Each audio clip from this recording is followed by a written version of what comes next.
Welcome back to day 25. So far you've learned so many techniques, things that you need to do, things that you get to learn, things that you get to deliver. Today, let's take a moment to just learn about the power of asking for feedback, as well as the process to ask for feedback. So let's both get clear. Feedback is key and critical to up-level any skill set. It's also key and critical for any healthy relationship to work. No matter how good the relationship is, it gets better once you engage healthy feedback. Now, feedback can also be that thing that we resist the most. Feedback can actually be that thing that makes us the most uncomfortable and makes the relationship feel strained for a moment. But it's also a great opportunity for us to have a mirror that's held up for us so that we can see ourselves. Healthy feedback, when provided, gives us an opportunity to instantly up-level our communication, to instantly up-level our style and our impact. Now, I don't think most of us were raised with healthy feedback. Most of the time when someone has something that they want to give us feedback on, they just impose it. They impose it. Like, here's what I think you should do, or here's what you shouldn't do. And feedback has always been given in almost a controversial way, or, going back to a word that we used earlier, a confrontational way. And so feedback and the relationship to feedback kind of makes us nervous. I remember on more than one occasion, someone asking me, Lisa, can I give you feedback?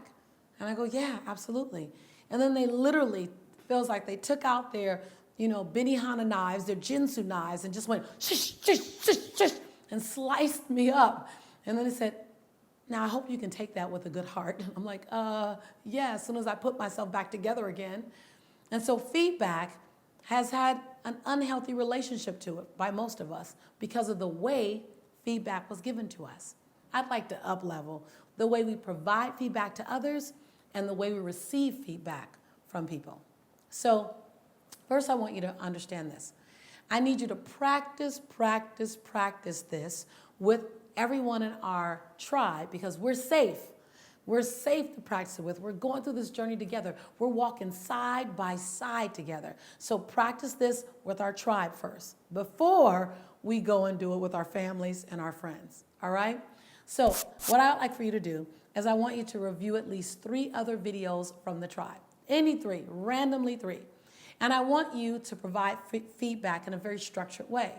I want you've already done this, by the way. You've already done this before, but I want you to do it again now, understanding this is how you provide feedback. Anywhere and everywhere in my company, we do this. We do this with my teams. I do this with my volunteers. I do this with my son. Don't tell him, but I do this with my son. I learn the structure to provide healthy feedback, and I do it everywhere. And guess what? When I'm asking for feedback, I ask for feedback in this way as well, helping the people in my life to support me with healthy feedback. So how do you do that? You probably already guessed. I want you to look at a couple of videos, and I want you to share 2 things that you liked or loved about something they said or did. 2 areas that you liked or loved, okay? I want you to then provide them with 1 opportunity for up-level.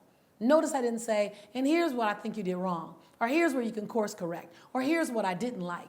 Notice the language. Words are very, very powerful. Choose the ones you use. So here's what I liked or loved about your video. Here's 1 area to improve. Now, as you can already see, you can begin to use this in your life. I'm just having you do it with videos now. So this is our safe practice. But when you talk to your children, oh, sweetheart, here are 2 things I loved about your program. And here's 1 opportunity for improvement. I can't tell you how many times I've seen parents, a child does his best in track or in swimming or in a play, and the first thing that the parent does is, oh, that was great, honey, but let me tell you what you could have did better.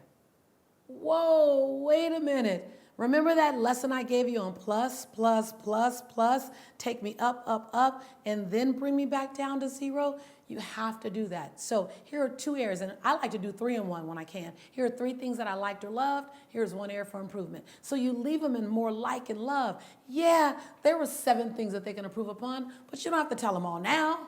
You'll be with them for a while. So I want you to look at a couple of videos, and I want you to do 2 in 1. And if you decide you want to do 3, you can do 3 and 2. but it's always more things you liked or loved than areas of improvement. Sometimes I love to do double, 4 and 2. Look at that. Plus, plus, plus, plus, and then minus, minus. You're not even at 0. Like, it's just a powerful way of being. That's that way you ask for feedback, and that's the way you offer feedback. Can you give me 3 things that you liked or loved about my presentation and 2 areas that I can improve upon? Wow, look at this. Remember I talked about the bumper rails? Look at the bumper rails you just set up. Can you give me 4 areas that you loved about my experience and 2 areas that I can improve upon? Like, look how clear you are. May I give you 2 areas that I loved and 1 area that you can improve upon? So ask, can you give feedback? May I give you feedback? Is that possible? And then, because we've been so beat up by feedback, show them the kind of feedback you want to give them. So may I give you the 2 things I liked or loved about your presentation and 1 area for improvement? May I do that? Now there's no surprise. Now I'm not saying, yes. Because that's what I do now. People say, may I give you feedback? I go, yes. Because I've gotten so beat up by feedback. Now I don't quite get as nervous because I realize everyone has their opinions. But you want to be able to open it up and let them know. So I want you to respond to 2 videos with 2 things that you liked or loved and 1 area for improvement.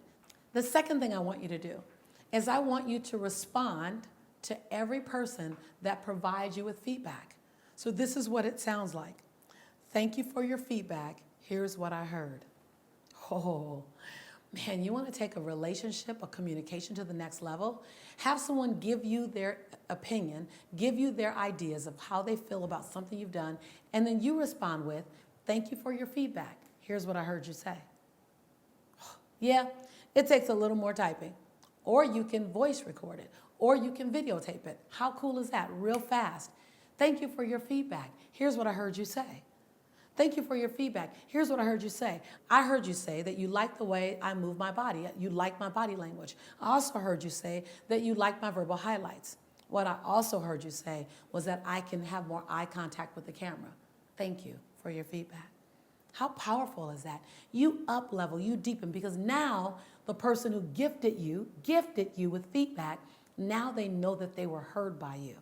How powerful is that? When people know that you heard them, they'll always communicate more forthright with you when they know that you heard them versus you didn't hear them at all because you never acknowledged it. And then finally, I want you to assess yourself. Give yourself feedback. The number 1 person that can give you feedback in this journey called your life, your quest, is you.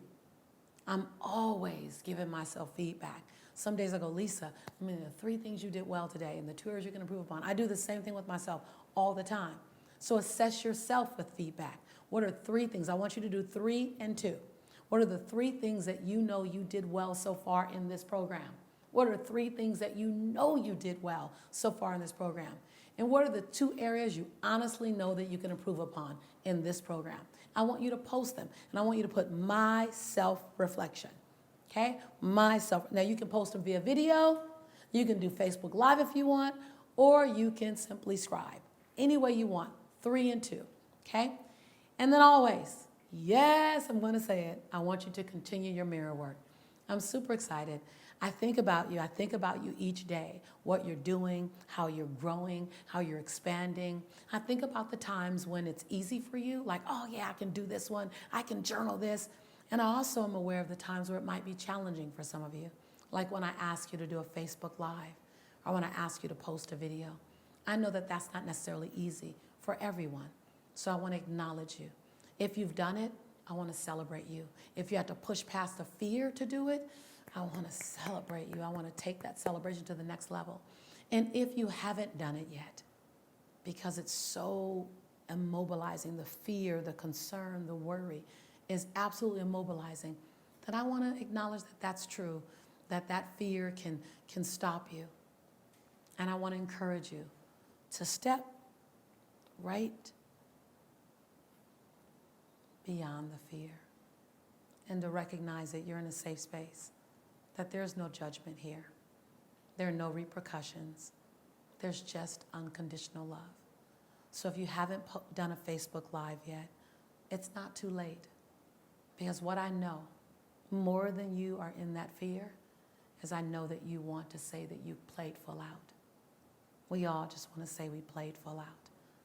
So I'm not rushing you. I'm encouraging you. I'm holding your hand. I'm saying it's not a now or never, it's a now or whenever. But the antidote for despair, the antidote to overcome fear, is to be in action. I'm your sister in the journey, and I love you. I'll see you tomorrow.